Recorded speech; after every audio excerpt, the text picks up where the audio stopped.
Hello everyone!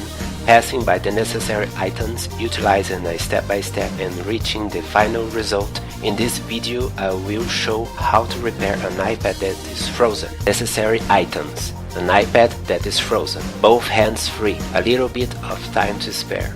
This is an iPad that happens to be frozen.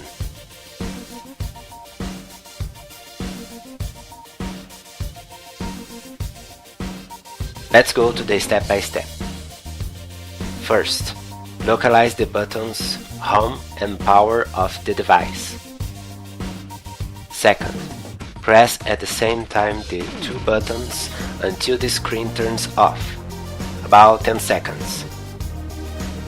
Third, wait the reboot of the equipment.